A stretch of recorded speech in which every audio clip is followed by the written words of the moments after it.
saya akan menjelaskan tujuan penelitian saya untuk menerapkan metode penelitian saham berupa analisis fundamental dan analisis teknikal pada subsektor perusahaan perbankan yang sahamnya terdapat di Bursa Efek Indonesia untuk mengetahui kewajaran harga saham sebagai pertimbangan dalam mengambil keputusan investasi. Slide ketiga saya akan menjelaskan tentang temuan atau hasil penelitian. Ada 3 saya temukan perusahaan perbankan, yaitu pertama Telkomsel Indonesia Persero, yang kedua Axel Axiata, yang ketiga Indosat. Hasil penelitian yang pertama, nilai Telkomsel Indonesia Persero terus bertambah nominalnya dengan nilai hutang yang selalu di bawah nilai aset. Yang kedua, setiap tahun nilai aset Indosat terus bertambah nominalnya dengan nilai hutang yang selalu di bawah nilai pertumbuhan aset. Dan yang ketiga, setiap tahun nilai Axel Axiata terus bertambah nominalnya, bahkan nominalnya sangatlah cukup besar dengan nilai hutang yang selalu bertambah nilai pertumbuhan aset. Harga saham Axel Axiata dapat dikatakan bahwa harga saham saat IPO 2000 saat ini naik sedikit menjadi 2.270 per November 2022.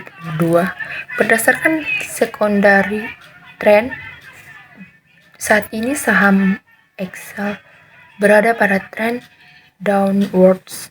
Sementara dalam setahun ini, harga saham Axel pernah mencapai level tertinggi di angka 3.380 per saham pada tanggal 31 Januari 2022. Harga saham Telkomsel Indonesia Persero dapat dikatakan bahwa harga saham saat IPO 2050 perak saat ini sudah naik menjadi 4.030 perak per November 2022. Berdasarkan secondary trend, saat ini saham Telkomsel berada pada tren sideways, sementara dalam tahun ini harga saham BBCA pernah mencapai level tertinggi di angka 4.850 per saham pada tanggal 28 April 2022. Harga saham Indosat dapat dikatakan bahwa harga saham saat IPO 7.000 saat ini sudah turun menjadi 6.250 per November 2022. Berdasarkan secondary trend, saat ini saham ISAT berada pada tren sideways, sementara dalam setahun ini harga saham ISAT pernah mencapai level tertinggi di angka 7.675 per saham pada tanggal 27 September 2022. Hasil penelitian ini adalah semua sektor perbankan yang salah pilih memiliki fundamental dan teknikal yang bagus. Hanya saja ada sedikit penurunan, tetapi itu tidak terlalu berpengaruh untuk memilih saham mana yang akan diinvestasikan. Selanjutnya kesimpulan dan saran. Jadi, dari analisa fundamental yang teknikalnya yang telah saya lakukan sampai sektor perbankan yang saya pilih di antara Telkomsel, Axel, ISAT memiliki fundamental dan teknikal yang bagus. Hanya saja ada sektor sedikit penurunan tetapi tidak langsung merosot jauh. Menurut saya, sebagai investor pemula yang tidak mau mengambil risiko yang besar atau yang tidak memiliki banyak dana, bisa mengambil saham Axel CL karena harga yang terjangkau dan memiliki fundamental yang bagus, teknikal yang bisa saja. Hasil penelitian ini diharapkan dapat membantu para investor untuk menentukan pengambilan keputusan untuk investasi jangka pendek maupun jangka panjang. Untuk berikutnya, penelitian ini dapat dikembangkan dengan model analisis yang lebih luas, cakupan yang penelitian yang lebih banyak. Manfaat penelitian. Ada beberapa manfaat, yaitu pertama, memahami potensi, risiko, dan keuntungan dari berbagai pilihan investasi dapat membantu investor membuat keputusan yang lebih informasional dan sesuai dengan tujuan keuangan mereka. Yang kedua, hasil penelitian dapat membantu investor portofolio mereka dengan memahami karakteristik berbagai instrumen investasi, mengurangi risiko keseluruhan. Yang ketiga, penelitian dapat membantu dalam memahami dinamika pasar keuangan, termasuk faktor-faktor yang mempengaruhi pergerakan saham, pasar forex, dan sektor telekomunikasi.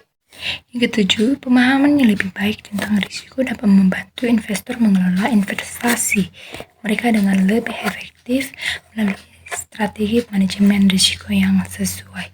Yang ke-8, investor akan memiliki pengetahuan yang lebih mendalam tentang instrumen keuangan dan cara mereka berinteraksi di pasar, meningkatkan literasi finansial secara keseluruhan.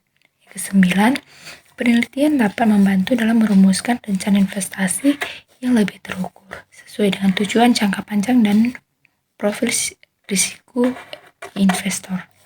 Yang ke-10, dengan informasi yang akurat, investor dapat mengidentifikasi peluang investasi yang mungkin muncul dalam sektor telekomunikasi atau instrumen finansial lainnya. Kontribusi dalam penelitian. Ada beberapa macam kontribusi.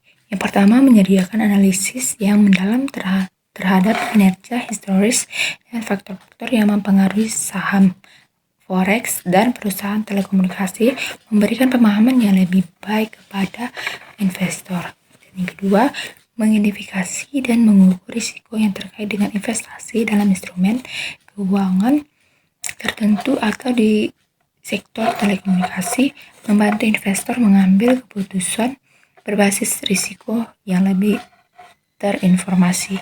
Yang ketiga, menggunakan data historis untuk mengembangkan modal prediktif yang dapat membantu dalam memperkirakan pergerakan harga saham, fluktuasi nilai tukar forex, atau kinerja perusahaan telekomunikasi di masa depan. Yang keempat, menyusun analisis fundamental dan teknikal untuk memberikan pandangan menyeluruh terhadap kesehatan keuangan perusahaan telekomunikasi dan potensi pertumbuhan, serta sinyal perdagangan pada pasar saham dan forex. Yang kelima, mempelajari pengaruh faktor eksternal seperti kebijakan pemerintah, perubahan regulasi, dan tren industri pada keputusan investasi dan saham dan perusahaan sektor telekomunikasi. Yang keenam, menyajikan studi kasus yang menganalisis investasi tertentu dalam sektor telekomunikasi atau instrumen finansial, memberikan wawasan konkret kepada investor tentang hasil potensial. Yang ketujuh, berdasarkan analisis yang mendalam, memberikan rekomendasi investasi yang dapat membantu investor membuat keputusan yang cerdas dan sesuai dengan tujuan keuangan mereka. Sekian dari hasil presentasi saya hari ini. Jika ada kurangnya, mohon dimaafkan yang sebesar-besarnya. Semoga apa yang saya sampaikan berguna buat saya sendiri dan banyak orang pada khususnya. Selamat siang dan terima kasih.